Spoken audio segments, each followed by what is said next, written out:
Me acompaña María Josefa Izuel, que es la presidenta del Comité para la celebración del Día Internacional de la Luz en España, y por supuesto también Ana Redondo, la concejala de Cultura y Turismo del Ayuntamiento de Valladolid. A las dos les agradezco enormemente su presencia aquí y les voy a dar la palabra para que intervengan, comenzando por María Josefa. Así que cuando quieras. Muchas gracias, rector. Buenos días, autoridades. Don Antonio Largo, rector magnífico de la Universidad de Valladolid. Doña Ana Redondo, concejala de Turismo y Cultura del Ayuntamiento de Valladolid. Y doña Verónica González, que es presidenta del área de Mujer, Óptica y Fotónica de la Sociedad Española de Óptica y que impartirá la conferencia. Profesores, estudiantes y asistentes en general a esta inauguración del acto central en España de la celebración del Día Internacional de la Luz en 2022. Para mí es un gran honor representar al Comité Español del Día Internacional de la Luz en este acto y tanto en mi nombre como en el del comité, que quiero decir que en este momento hay presentes 5 miembros del Comité Español en la sala, quiero agradecer especialmente a don Antonio Martín, técnico responsable de la Universidad de Valladolid Divulga, que pertenece a la Unidad de Cultura Científica y de la Innovación del Vicerrectorado de Investigación, Innovación y Transferencia, a doña Inés Rodríguez, directora del Museo de la Ciencia de Valladolid. Quiero agradecer también al Ayuntamiento de Valladolid, a don Santiago Mar,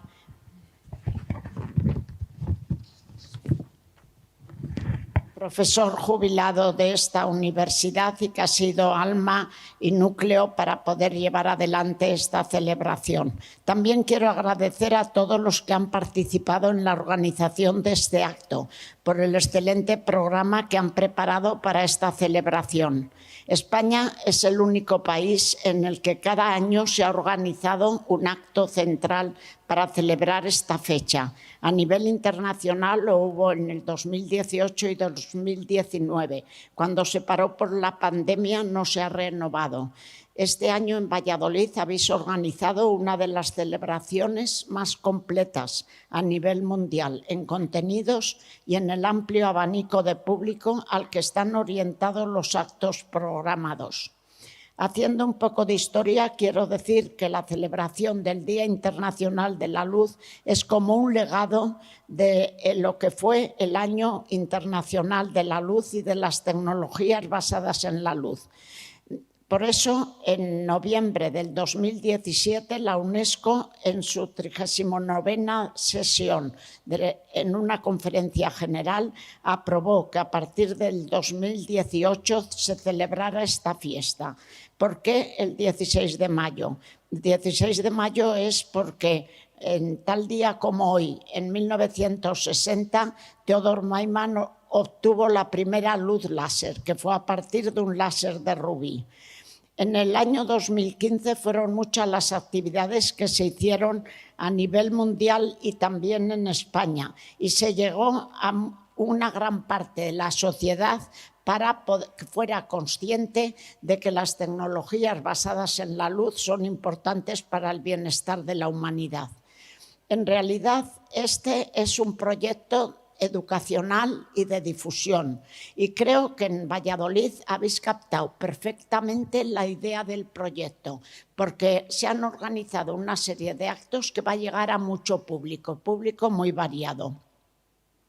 En realidad, lo que queremos hacer es incrementar el conocimiento que la sociedad tiene del papel crucial que tanto la ciencia de la luz como las tecnologías basadas en la luz tienen para el desarrollo de muchas ciencias. Pensemos, por ejemplo, en comunicaciones, en el desarrollo de la instrumentación en medicina y en oftalmología. Pensemos en astronomía, pensemos también en campos diferentes, como puede ser arquitectura, arte. Por supuesto, los que estamos en óptica siempre mencionamos la parte de óptica y la parte de física. Entonces, también tiene aplicaciones en la energía, en la agricultura, en sensores. Entonces, querer unir todo aquello para que la sociedad sea consciente de que es una parte de la ciencia y de la ingeniería importante para que el talento joven pueda ir hacia esas líneas, creo que es una misión que tenemos en nuestras manos y que se intenta mejorar con una celebración como esta. En España, quiero decir, representando al Comité Español, se coordina a través de un comité que agrupa a principales agentes relacionados con la ciencia y las tecnologías de la luz, tales como sociedades científicas, la Real Sociedad Española de Física, la Sociedad Española de Óptica, centros de investigación, universidades, consorcios y plataformas tecnológicas, empresas, academias de ciencia. A todos ellos quiero agradecer su apoyo, pero hoy agradezco especialmente a los colaboradores y patrocinadores de este acto central celebrado en Valladolid. Muchas gracias.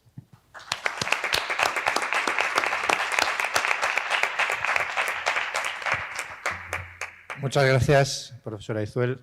A continuación, Ana Redondo, concejala de Cultura y Turismo del Ayuntamiento de Valladolid. Desde el Ayuntamiento agradecer a las instituciones, por supuesto agradecer al comité que organiza esta sesión, que hayamos sido elegidos para celebrar este acto importante.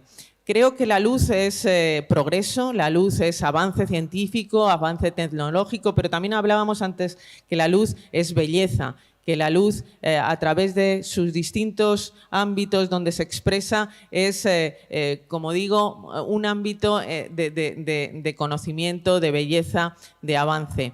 Y me gustaría en este momento incorporar ese elemento a también un reconocimiento UNESCO que tiene Valladolid desde 2019, o sea, desde un año después de la celebración del Día Internacional de la Luz, de cuando empieza a celebrarse, que es que somos también ciudad de cine, ciudad creativa en materia de cine y audiovisual. Y el cine, por supuesto, es luz. Antes lo decía la profesora Izuel, el cine es luz, como la fotografía también lo es, como tantas y tantas actuaciones, acciones humanas que tienen en la luz su razón de ser o por lo menos su elemento indispensable para poder crear, para poder generar esos elementos y esos ámbitos de belleza.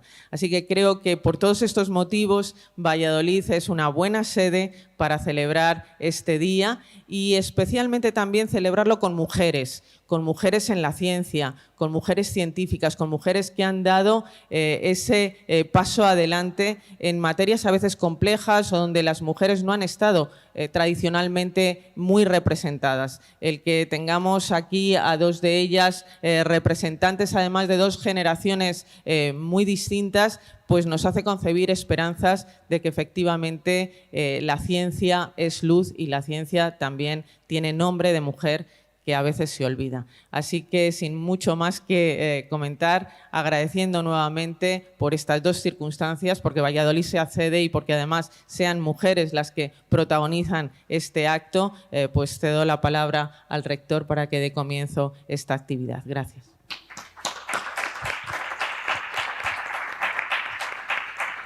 Muchas gracias, Ana. Pues realmente es un placer acoger este acto y hacerlo en este entorno donde, bueno, pues tengo la oportunidad de ver a algunos de mis maestros en el campo de la física.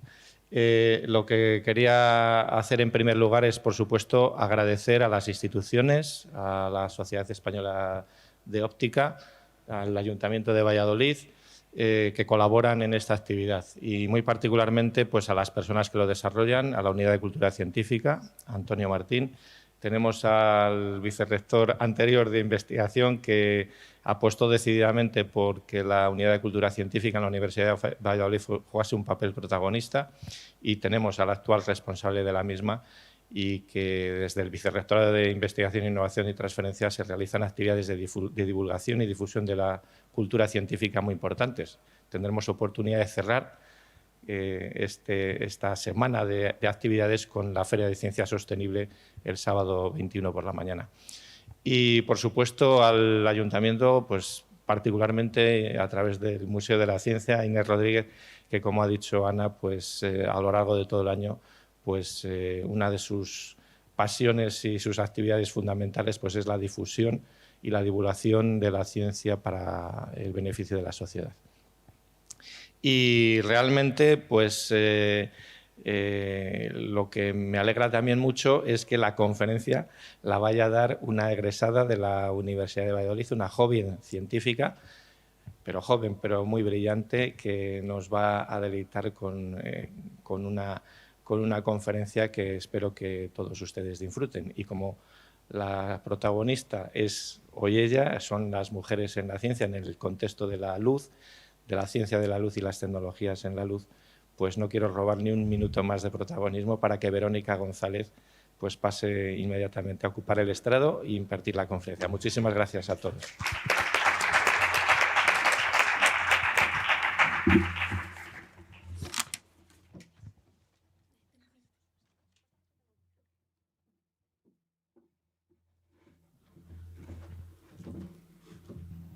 Bueno, buenos días a todos. Muchísimas gracias a todos los que estáis asistiendo a esta conferencia. Me gustaría agradecer también a las autoridades, al rector magnífico de la universidad, concejala de turismo, profesora Izuel, presidenta del Comité Nacional de este Día Internacional de la Luz aquí en España.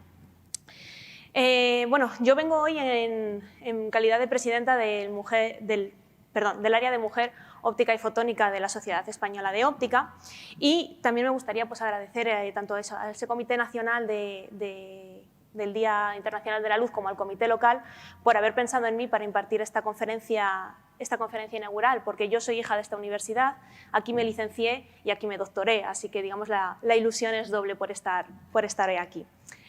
Pues sin más voy a empezar con esta charla titulada Mujeres investigadoras en la luz y en las tecnologías de la luz, referentes pasadas y presentes. Y lo primero que una podría llegar a preguntarse, es por qué a día de hoy, mayo de 2022, una charla de estas características sigue siendo necesaria. Todos no sorprendo a nadie si digo que todavía a estas alturas el machismo sigue siendo una lacra que está en todos los estratos de nuestra sociedad y, por supuesto, la ciencia no iba a ser menos. Está claro que las mujeres han sido infrarrepresentadas e infravaloradas a lo largo de la historia de la ciencia, y podemos achacar en un primer momento que ha habido una invisibilidad histórica. Al fin y al cabo, hasta hace no tanto, por desgracia, el acceso a la educación superior estaba vedado, y por desgracia he de decir que todavía en día de hoy en muchos lugares del mundo el acceso a las mujeres a la educación sigue estando vedado. Entonces, claro, si no estaban, no podían acceder a los estudios, no podían acceder a desarrollar unas labores científicas. Entonces, de ahí podríamos pensar que viene esa infrarrepresentación. Bueno, ha avanzado la sociedad, ha avanzado la historia y resulta que seguimos teniendo una infrarrepresentación, una infravaloración. Hace unos años se estrenó la película Figuras ocultas, que contaba la historia de las matemáticas afroamericanas que realizaban los cálculos que llevaban finalmente las trayectorias de los viajes espaciales. Si no la habéis visto, os la recomiendo mucho. Es una película muy interesante en la que, además del tema de la discriminación por género, también viene un tema de discriminación por racismo, claro. Y lo que me gustaría resaltar de esta historia es que cuando todo este, campo de la ciencia comenzó, todos estos cálculos se delegaban hacia las mujeres porque eran tareas menores. Eran, además, tareas rutinarias que no merecían la atención de los grandes astrónomos. Entonces, eran ellas las que lo hacían. Ante el gran volumen de datos que había, ante la gran cantidad de información, todas las tecnologías se fueron desarrollando muchísimo, fue la época en la que apareció también la programación y claro, esto se convirtió realmente en una punta de lanza de la ciencia. Entonces fue muy curioso porque de repente una tarea que era rutinaria y que no merecía la atención de los grandes científicos, se fueron desplazando y empezaron a ocuparlo ellos. Las mujeres ya no era una tarea de mujeres, ya era difícil. Y no tenemos que irnos muy lejos, porque si nos vamos a las facultades de ingeniería informática, no tenemos que ver más que estudiar qué porcentaje de mujeres están estudiando estas ingenierías informáticas que, vaya o casualmente, las empezaron a desarrollar mujeres. Bueno, pero claro, esto eran los años 60, esto ya no pasa, claro que no. Ahora que está tan de moda el juego del Wordle, os pongo aquí esta captura que no es un Word, evidentemente, sino que son las 4 mujeres y los 214 hombres que han sido galardonados con el Premio Nobel de Física desde su existencia. Aparte de comentar la tristeza de los 4 cuadraditos verdes por ahí solicos en el mundo, también me gustaría comentar lo alejados que están. El primero es el Premio Nobel de Marie Curie en 1903. El segundo es el Premio Nobel de Maria Gopper-Meyer en 1963, 60 años después. Hubo que esperar casi otros 60 años hasta que Donna Strickland ganara el tercer Premio Nobel de Física otorgado a una mujer. Y, afortunadamente, un par de años después, Andrea Ghez, una de las descubridoras del agujero negro que está en el centro de nuestra galaxia, que ha salido a la imagen la semana pasada, fuera también galardonada con ese Premio Nobel. Y una vez más podríamos decir, bueno, pero es que estamos hablando de los premios Nobel, es que claro, vamos a ver, hay una ínfima cantidad de gente que está galardonada con un premio Nobel, esto no es representativo. Bueno, vamos a seguir avanzando. Porque esta infrarrepresentación, esta infravaloración tiene consecuencias reales, tiene consecuencias que se ven en el día a día de la ciencia. Esta gráfica que os pongo aquí es la gráfica que representa el porcentaje de hombres y mujeres que están en las diferentes etapas de la carrera científica en el CSIC, en el Consejo Superior de Investigaciones Científicas. Es del 2021, así que es la última que existe, ¿de acuerdo? Las mujeres están representadas en morado, los hombres están representados en verde. Y antes de comentar, el CSIC tiene institutos de todas las disciplinas, no solo de ciencias, también de humanidades, de ciencias sociales, de derecho. Con lo cual aquí no estamos hablando solo de esas áreas STEM, de esas áreas de ciencia, estamos hablando de todas las áreas. Y lo que vemos es que, bueno, que en el principio tenemos un 50% de los investigadores predoctorales y según vamos avanzando en la carrera científica, esto cada vez va a peor. La pérdida de talento femenino es un hecho. ¿Por qué? Pues porque tenemos múltiples razones. En la etapa de estabilización tenemos sobre todo pues, el problema de digamos, la maternidad. Muchísimas mujeres se nos quedan en ese camino, pero según fuéramos avanzando podríamos pensar, bueno, hay mujeres que se quedan en esa etapa, entonces tendríamos un constante, ¿no? Pues no, seguimos perdiendo mujeres. ¿Por qué? Por la cultura de los cuidados, que se quedan exclusivamente en el lado femenino de la sociedad, por el hecho de que muchísimas mujeres asumen las tareas que se llaman, digamos, domésticas de la administración, tareas que implican muchísimo trabajo, pero que no producen resultados científicos que las ayuden a promocionar. Tenemos varias razones que nos llevan a ver a esta gráfica. Y me gustaría comentar que esta, bueno, es la última, es la del 2021, pero si nos vamos hace 2 o 3 años, esta gráfica, que es una pinza, antes era una tijera, porque realmente se nos cortaba en esta etapa postdoctoral, en esta etapa de estabilización. ¿Qué quiere decir esto? Que la pérdida de talento femenino cada vez se produce antes. Estamos perdiendo a las mujeres en la ciencia incluso antes de que empiecen la carrera científica. Estamos viendo en los índices de matriculaciones en carreras de ciencias que cada vez está habiendo menos mujeres. Incluso hay estudios que dicen que las niñas empiezan a asociar la brillantez y la inteligencia con el género masculino a la edad de 6 años. Estamos perdiendo a las niñas antes de darles la oportunidad de realmente poder embarcarse en esta carrera científica. Bueno, ¿qué nos pasa en el día a día cuando ya estamos, digamos, desarrollando una labor científica, una investigación y queremos participar pues, en los actos que conlleva la ciencia, congresos, conferencias, mesas redondas, en fin? Pues nos encontramos, por desgracia, que tenemos eventos como los que se llaman All Men Panel, en el cual todos los ponentes, todas las personas de relevancia son hombres. Mujeres en matemáticas, para todas las mujeres que hablan matemáticas, y quién mejor que 4 señores para decirnos a las mujeres cómo amamos las matemáticas. Y esto, aunque parezca de verdad algo anecdótico, algo que me he ido a rebuscar, esto está pasando todos los días, en todas las disciplinas. Da igual la representación, esto está pasando. Y además cuando les dices a la gente, oye, lo mismo, se te ha ido un poquito el tema de la paridad, las excusas que salen son divertidísimas.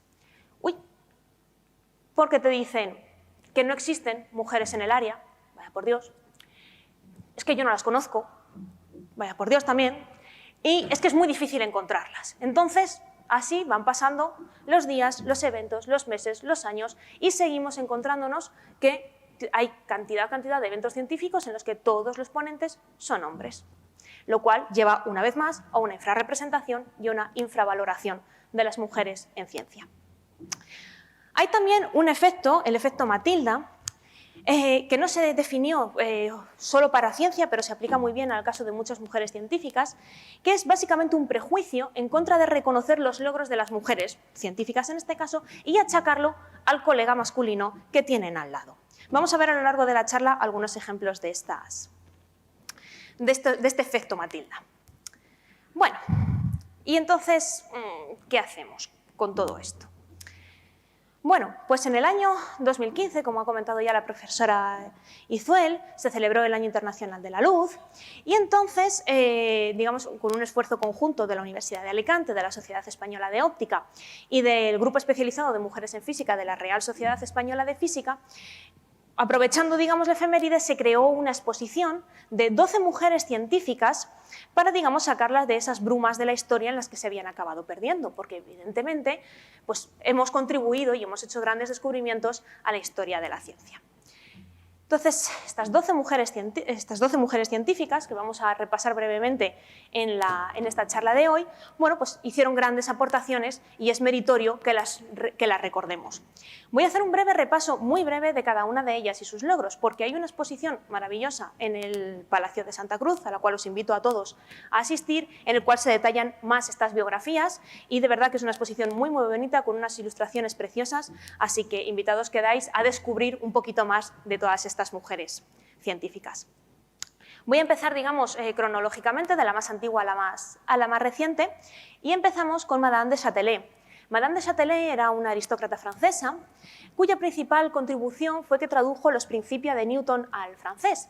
Newton era un señor muy listo y que además escribía en latín, entonces eso hacía un poquito difícil que su difusión de sus trabajos realmente fuera eso, difundida. Así que Madame de Châtelet los tradujo al francés y, digamos, fue un poco la puerta a esa entrada en el viejo continente. Era una matemática y física autodidacta que también produjo estudios propios que fueron premiados en la Academia de Ciencias de París y, fijaos qué curioso, firmaba sus trabajos como un hombre, porque claro, siglo XVIII, ¿quién le iba a hacer caso a una mujer que hiciera ciencia?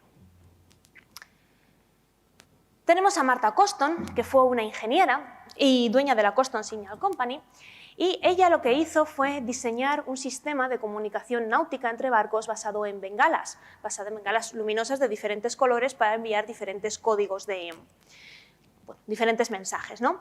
En su momento, en el siglo XIX, se consideró el mejor sistema de comunicación marítima que existía. Y de hecho, aún todavía hoy hay sistemas que se basan en los trabajos de Martha Coston. Una vez más, tuvo que hacerse pasar por hombre, porque Martha Coston, digamos, accedió a ser la presidenta de su compañía una vez que murió su marido. Y, digamos, la competencia vio una oportunidad de oro para quitarla del terreno. Entonces, ¿qué hizo? Asumió el control de la compañía, haciéndose pasar por un hombre para que, una vez más, se tuvieran en cuenta sus proyectos. Henrietta Swan Leavitt fue una astrónoma americana. Y ella lo que hizo fue observar unos patrones regulares que venían de las estrellas cefeidas y aprovechó esa regularidad en los patrones para establecer un sistema que calculase las distancias astronómicas. De hecho, el sistema que todavía se utiliza a día de hoy está basada en sus trabajos. En honor, digamos, y en reconocimiento a toda esta labor, el asteroide Leavitt y el cráter Leavitt de la Luna llevan su nombre. Pero es que además, los méritos por su trabajo se los llevaron dos astrónomos, Pickering y sobre todo Edward Hubble. ¿Os suena un telescopio que anda por allí arriba dando vueltas que es el telescopio Hubble? Pues Edward Hubble y los trabajos de Henrietta Swan Leavitt. Hedwig Kohn fue una de las primeras profesoras universitarias de física en Alemania junto con Lise Meitner. Y igual que Lise Meitner, tristemente tuvo que huir de la Alemania nazi debido a su origen judío. El caso de Lise Meitner también es un caso de discriminación y de efecto Matilda clarísimo. Y básicamente pues muy parecido también le pasó a Hedwig Kohn. Ella se fue a Estados Unidos e intentó retomar su carrera científica, pero no pudo acceder. Pasó muchísimos años trabajando básicamente de lo que podía y retomó su carrera científica cuando ya habían pasado bastante tiempo, ya era, digamos, una mujer bien adulta. Ella se dedicaba al territorio de la espectroscopía y su campo de investigación iba en la línea de la radiometría y la iluminación. Trabajó muchísimo en la intensidad de la luz visible y también de las temperaturas en llamas incandescentes. María Gopper-Meyer es una de las únicas 4 mujeres que tienen un premio Nobel de Física en toda la historia. Ella era física, como curiosidad también nació en Polonia, igual que Marie Curie, aunque se crió en Alemania, y su principal contribución fue la descripción de los procesos de absorción de 2 fotones en átomos. Básicamente, muy rápidamente, si tenemos un átomo, normalmente si llega un fotón, una partícula de luz, y bajo unas determinadas condiciones puede absorberla y aumentar su energía, pero ella describió los procesos por los cuales cuando hay un átomo y llegan 2 partículas de luz, bajo unas ciertas condiciones puede absorber los 2 simultáneamente y llegar a otros niveles de energía que antes le estaban vedados. Bueno, María Gopper-Meyer desarrolló sus trabajos en Estados Unidos y ganó la cátedra de física solo 3 años antes de que le dieran el premio Nobel. Ella dijo que ganar el premio había sido la mitad de apasionante que hacer el trabajo. Yo no pongo en duda sus palabras, pero desde luego ganar el premio Nobel tuvo que ser un subidón, ¿para qué nos vamos a engañar? Martha Jane Bergin-Thomas fue una ingeniera química.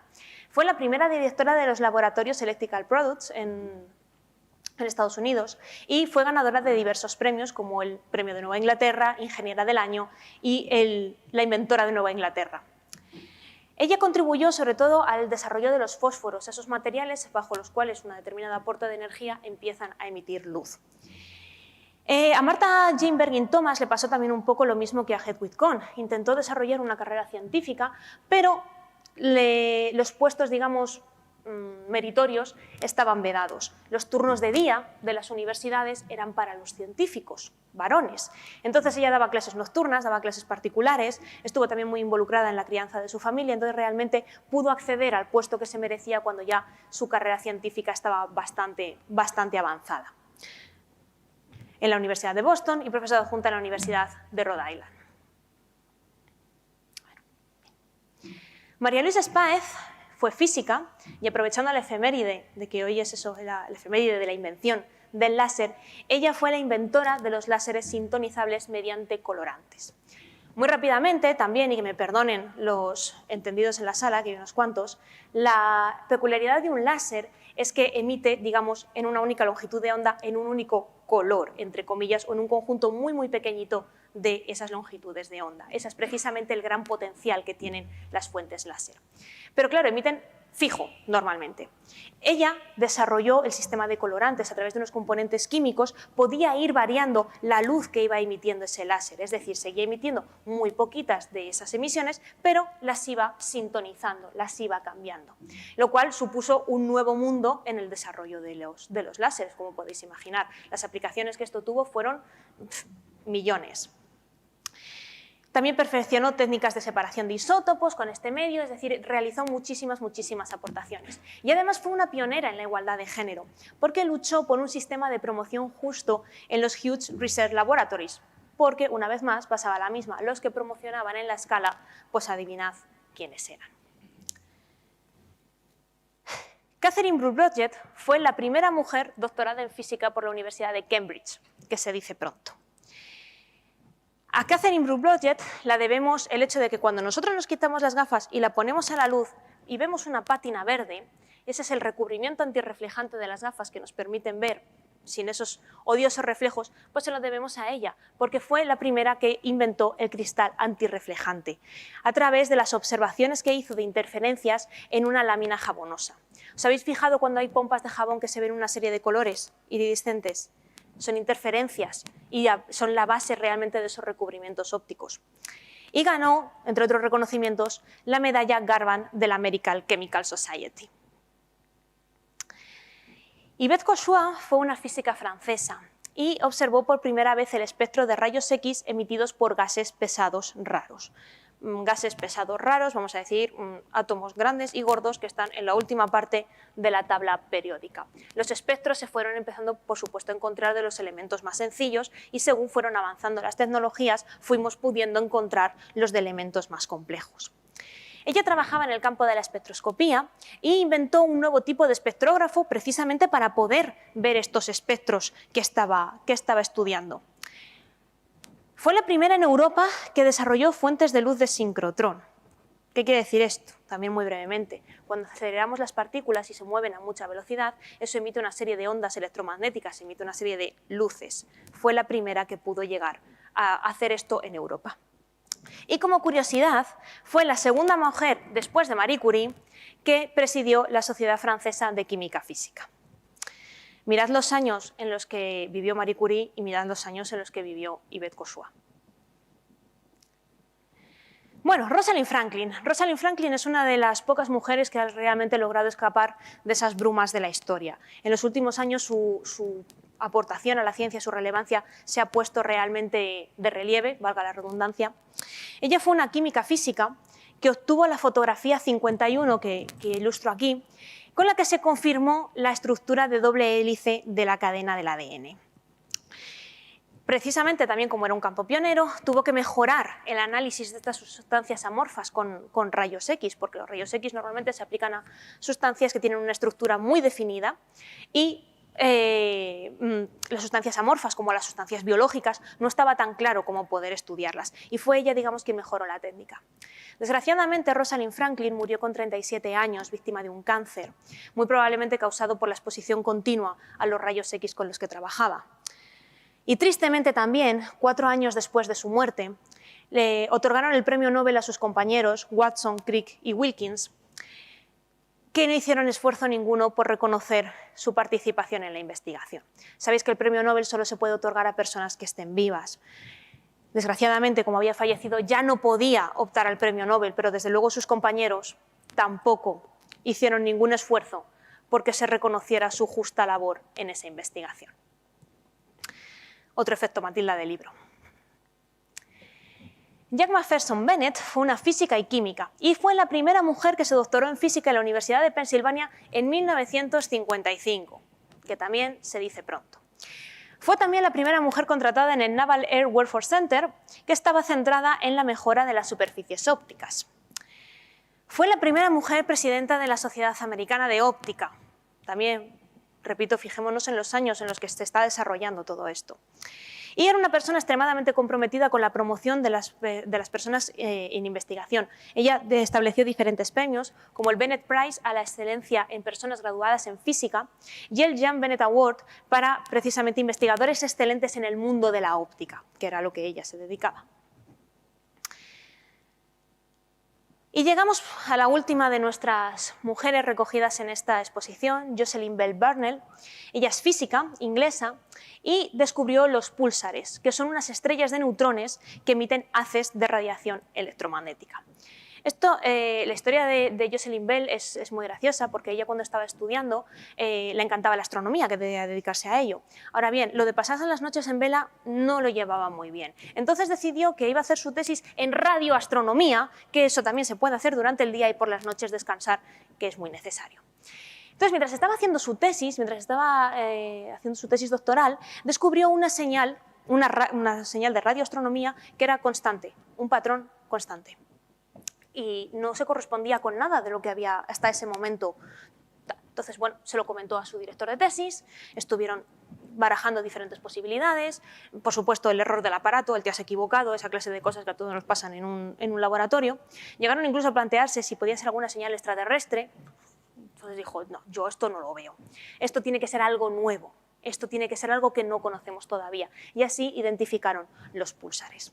Aparte del hecho de descubrir algo nuevo que no se había visto hasta ahora, los descubrimientos en radioastronomía permitieron constatar la evolución estelar, las diferentes fases de vida de las estrellas. Bueno, este descubrimiento, como podéis imaginar, fue enorme y fue meritorio del premio Nobel. Pero adivinad qué, que a ella no se le dieron, solo se le dieron a su director de tesis. Bueno, Jocelyn Bell continuó su carrera. es una astrónoma reputadísima, es dama comandante de la Orden del Imperio Británico, me encanta decir esto. Es medalla Herschel, medalla de oro del CSIC, es doctora honoris causa también por la Universidad de Valencia, que la investieron hace nada, 2 o 3 años. Y hace unos años recibió el premio Breakthrough, que es un premio prestigiosísimo en Inglaterra, dotado con 3 millones de libras, que ella lo destinó íntegramente a la creación de becas para minorías y mujeres que se quisieran dedicar a estudiar física. Y con esto concluye el repaso de esas mujeres que, repito, tenéis sus biografías extendidas en el Palacio de Santa Cruz. Y llegados a este punto, a mí me gustaría preguntaros, bueno, ¿y quién de todas estas 12 es vuestra física favorita, vuestra investigadora favorita? Si me preguntáis a mí, yo os diría que es Jocelyn Bell. Y por una simple razón, porque sigue viva, porque sigue en activo, porque sigue siendo una persona, digamos, en la que, salvando las distancias, te puedes ver reflejada. Muchas veces cuando hablamos de referentes parece que están olvidados eso, en las brumas del pasado, tienen que estar colgados en museo, tienen que estar muertos. Y es terrible porque al final tú cuando necesitas algo en tu día a día, cuando necesitas realmente impulsos, cuando necesitas seguir adelante, por mucho que te resulte inspiradora la historia de una mujer que rompió todas sus cadenas y luchó contra la sociedad, es un poco descorazonador. Realmente tus referentes están presentes, están en el día a día. Voy a hacer un pequeño repaso de referentes presentes a día de hoy en el campo de la óptica y de la fotónica en España. Y lo primero que quiero decir es que es imposible reunirlas a todas. Así que, por favor, que me disculpen las que no están, pero que los tenemos en nuestra consciencia.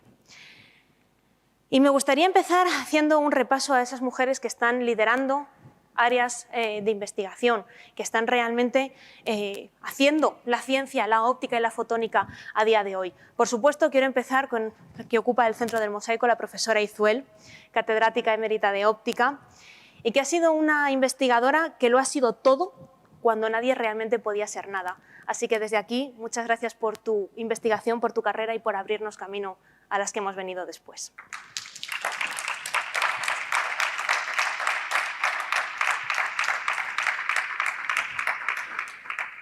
Premios nacionales de investigación, como Laura Lechuga en el campo de los biosensores o Susana Marcos en el campo de la óptica visual. Catedráticas de universidad, como María Sagrario Millán, actual presidenta de la Sociedad Española de Óptica, María Luisa Calvo, catedrática jubilada de la Universidad Complutense de Madrid. Carmen Vázquez, en optoelectrónica en la Universidad Carlos III. Clivia Sotomayor. Andrea Blanco Redondo en los Nokia Bells en Silicon Valley. Beatriz Ortega en la Universidad de Valencia. Como digo, son referentes, pero no son todas las que son. Son simplemente una muestra, una representación de esas mujeres que están realmente liderando campos punteros en investigación a día de hoy. Y aunque son mujeres valiosísimas, majísimas, realmente muy accesibles, cuando puedes tener la oportunidad de hablar con ellas y de encontrarte con ellas, muchas veces también nos estamos moviendo en unos campos que se nos quedan un poquito arriba a la gran mayoría de las que estamos haciendo esa investigación, esa ciencia.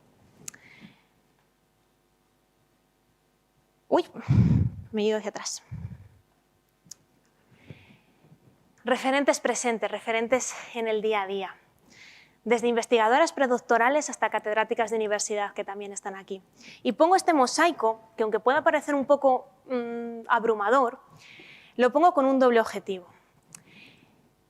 Todas estas mujeres que aparecen aquí son mujeres que o han colaborado en las actividades del área de mujer, óptica y fotónica de la Sociedad Española de Óptica, han participado en nuestro programa de entrevistas o han participado como ponentes en nuestras webinars. Y me dejo gente que todavía no ha cabido en el mosaico. Y lo pongo también con la intención de agradecerles su colaboración y su participación y para ilustrar que es eso, que no importa la etapa en la que estén, pueden ser referentes, pueden ser espejos en los que mirarte, sino también para cómo que no estamos, cómo que no existimos, ¿Cómo que es difícil encontrarnos? Estamos aquí y estamos haciendo investigación, estamos haciendo ciencia. Y no somos solo o no son solo, digamos, las catedráticas, no son solo los premios nacionales de investigación. Hay referentes, todos los que quieras y un poco más. Así que desde aquí a toda la gente que ha participado con nosotros, muchísimas gracias también.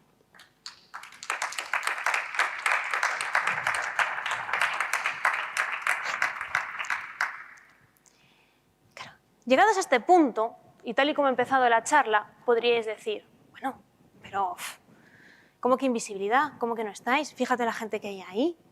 Anda que no estáis bien ahora. Sí, por desgracia eso se sigue oyendo. Entonces aquí también quiero hacer, digamos, un homenaje o una representación de esas personas que realmente están luchando para que esto pueda ser así. Es verdad que ya podemos acceder a la educación superior, es verdad que podemos hacer una carrera científica con más dificultades, pero podemos estar ahí. Pero claro, ha habido una lucha increíble y sigue habiendo una lucha increíble porque esa representación exista, porque esas posibilidades existan y para que esa discriminación desaparezca. Entre algunas de esas mujeres poderosas que hacen ese activismo, hace un papel fundamental de las sociedades científicas, que al final articulan un poco el nivel asociativo de la ciencia, ¿no? Y que a través de sus divisiones de igualdad de género promueven esa igualdad y hacen activismo en contra de esa discriminación. Mencionar, por supuesto, al grupo especializado de mujeres en física de la Real Sociedad Española de Física, que es uno de los más asentados desde hace ya muchos años, que está muy centrado, evidentemente, en el campo de la física, que realiza muchísimas actividades, fue promotora de esta exposición, digamos, que nos reúne hoy aquí, hace muchísima difusión, promoción, una cantidad de actividades enorme y que está muy, muy instituido en lo que es el panorama de la física en España.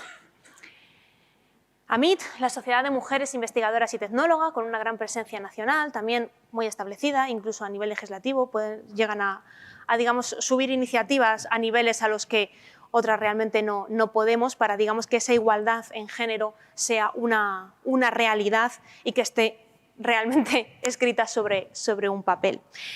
Esta sociedad, además, es muy diversa porque tiene investigadoras de muchísimas áreas científicas, físicas, químicas, matemáticas, ingenieras, investigadoras en humanidades, en ciencias sociales. Todo aquello que sea investigación queda agrupado dentro de AMIT, con lo cual es una sociedad que aporta una visión muy transversal de lo que es la investigación y las diferentes realidades. Me gustaría mencionar también la iniciativa 11 de febrero, la iniciativa para visibilizar, para promocionar el Día Internacional de la Mujer y la Niña en la Ciencia, que digamos es una iniciativa internacional, pero aquí especialmente en España ha tenido una repercusión brutal y está muy, muy asentado a día de hoy. El principal objetivo de esta iniciativa es, digamos, poner en contacto a investigadoras con los colegios, por lo que también comentaba al principio de mi charla. Estamos viendo que las niñas pierden el interés en la ciencia desde antes realmente de que conozcan la ciencia, con la falsa idea o el falso prejuicio de que eso no es para ellas, porque para eso hay que ser muy listo. Y muchas veces lo que falta realmente, porque desgraciadamente en los libros de texto también se ha visto una falta de referentes femeninos, no piensan que una carrera científica o que la ciencia pueda ser para ellas como carrera o simplemente como curiosidad, como algo que les interese y les pueda, digamos, apasionar. Entonces, esta iniciativa lo que hace básicamente es eso, poner en contacto a científicas con colegios para que puedan ver espejos, una vez más, en los que mirarse, científicas que están desarrollando su labor y que son mujeres, digamos, normales, algo a lo que, digamos, pueden identificarse con ellas. Comentar también la iniciativa del blog Mujeres con Ciencia. Es un blog que está también ya lleva muchos años, no sé si desde el 2005, si no me equivoco. Estaba coordinado por la Cátedra de Cultura Científica de la Universidad del País Vasco y la Matemática de la Universidad del País Vasco también, de Marta Macho. Y si no lo conocéis, ya tenéis algo que hacer esta tarde. Es una absoluta maravilla. Tiene biografías, efemérides, historias, todo lo que os podéis imaginar de mujeres investigadoras en todos los ámbitos. Una vez más, no solo físicas, químicas, informáticas, de todo. Realmente es una Wikipedia maravillosa. Aquí, por supuesto, y como no podía ser de otra manera, me voy a detener en el área de mujer Óptica y Fotónica de la Sociedad Española de Óptica, para resaltar un poquito la actividad que desarrollamos nosotras y también para agradecer a las compañeras que hacen esto posible. Somos un área realmente bastante joven porque iniciamos nuestra andadura en el año 2018. Empezamos 4 mujeres a lanzar este proyecto y se nos fueron uniendo más por el camino. Y la verdad es que no puedo más que decir que estoy muy orgullosa del trabajo que hemos logrado desarrollar entre todas. Hemos creado un programa de entrevistas, como he mencionado antes. Hemos hecho webinars específicos que lanzamos durante la pandemia para, digamos, intentar compensar la falta de actividades presenciales que teníamos. Hemos hecho workshops, jornadas. En noviembre pasado organizamos la Reunión Nacional de Óptica, que es el mayor foro de investigadores en óptica y fotónica de España. Y esto es lo bonito también del proyecto. Hemos creado una red de apoyo entre nosotras, que es algo de verdad digno de admirar. Porque, como decía, los referentes están en el día a día. De tus propias compañeras, de tus superiores y de la gente que está por debajo tuya, puedes aprender muchísimas cosas. Siempre habrá un tesón, una alegría, una vitalidad que pueda ser un espejo en el que mirarte. Así que desde aquí, y para que sea público también, muchísimas gracias, compañeras, por el proyecto que estamos lanzando hacia adelante.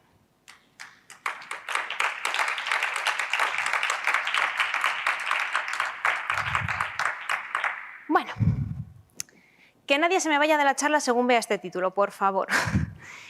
Estas van a ser las únicas, digamos, notas científicas que va a tener la charla, pero van a ser muy suaves, muy relajadas, nadie se me echa a temblar. Quiero hablar un poquito también de la investigación que yo he venido haciendo hasta ahora, porque al final yo estoy aquí también pues porque soy una científica, una investigadora.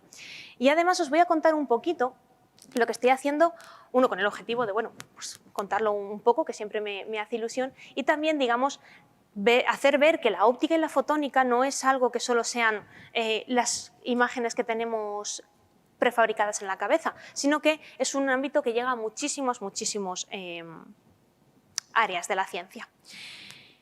Cuento esto además también porque una vez Newton dijo que si había logrado mirar tan lejos era porque se había subido a hombros de gigantes. Y la verdad es que no podía tener mayor razón. La ciencia es un continuo. La ciencia son olas que se van sucediendo. Una rompe y recupera la siguiente. Cuando alguien hace investigación, a día de hoy, no hace investigación él solo. Normalmente se hacen equipos muy grandes y además se aprovechan de los conocimientos que vienen de atrás. Esta es una foto del láser que yo utilizaba durante mi tesis doctoral que realicé aquí en la Universidad de Valladolid, en el laboratorio de espectroscopía láser en plasmas. Básicamente y muy resumidamente, nosotros empezábamos con un láser que era invisible al ojo humano porque era en infrarrojo y entonces empezábamos a transformarlo, empezábamos a hacerle un poco perrerías para al final obtener esa luz verde que estáis viendo, que con otra transformación se transformaba en esa luz roja que se ve, a ver si puedo señalarla, entre medias, y en combinación con esta luz azul que se ve hacia aquí, llegábamos a obtener una luz que una vez más era invisible porque ya estaba en el ultravioleta, con unas características muy concretas. Y diríais, ¿para qué necesitabais esto? Bueno, pues lo necesitábamos para hablar, comillas, con un plasma de hidrógeno. Los plasmas son, también muy resumidamente, estamos acostumbrados a los estados de la materia sólido, líquido, gas, y entonces a un gas, cuando le aportamos una determinada cantidad de energía, logramos romper las partículas, los átomos que lo integran, y entonces empieza a adquirir diferentes propiedades. Son interesantes porque tienen cantidad de aplicaciones, tanto en industria como en investigación. Están presentes en limpieza, modificación de materiales, en medicina, en energía de fusión, por supuesto, con lo cual son muy interesantes conocer este tipo de sistemas. El problema que tienen es que normalmente van en cámaras de vacío, con lo cual tú no puedes abrir la puerta y preguntarle a ver cómo está. Para medir hay que ser un poquito más delicado y entonces ahí es donde la óptica tiene un potencial brutal. Así pues, teníamos aquí nuestro plasma de hidrógeno y teníamos nuestra luz precisamente muy concreta, con unas características muy definidas. ¿Y os acordáis de lo que dije que había descubierto María Gopper-Meyer y le hizo merecedora del Premio Nobel de Física? ¿Os acordáis de aquello que yo tenía un átomo y venían 2 fotones y bajo unas características muy concretas era capaz de absorber los 2 a la vez y adquirir un nivel de energía vedado? Pues eso es precisamente lo que yo aprovechaba aquí.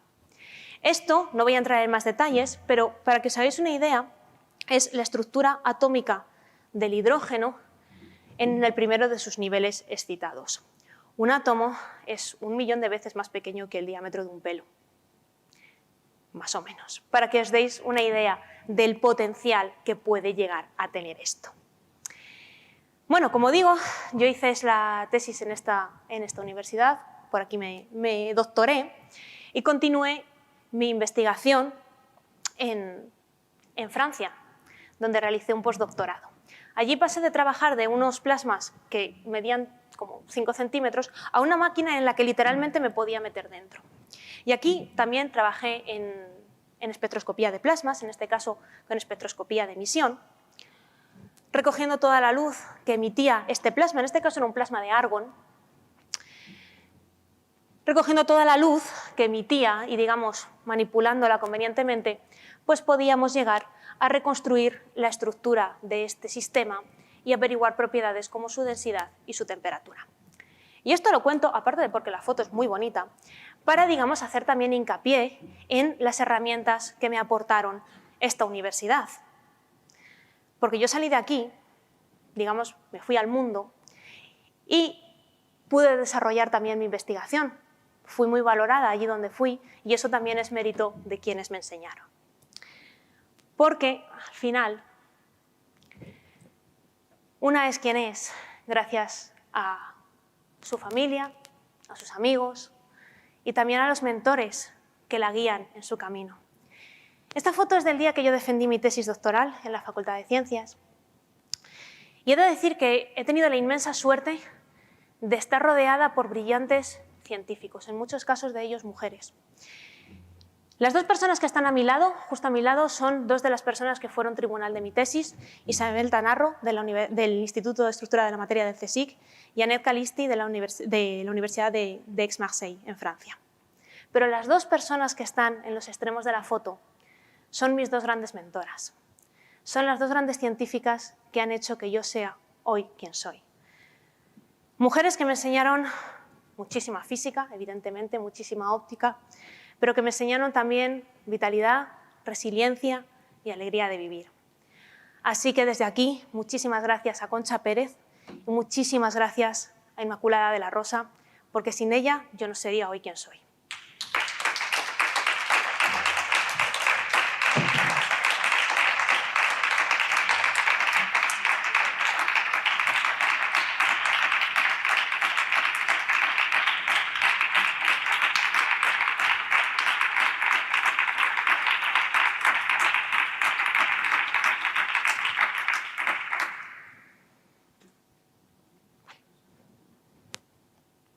Muchas gracias por vuestra atención.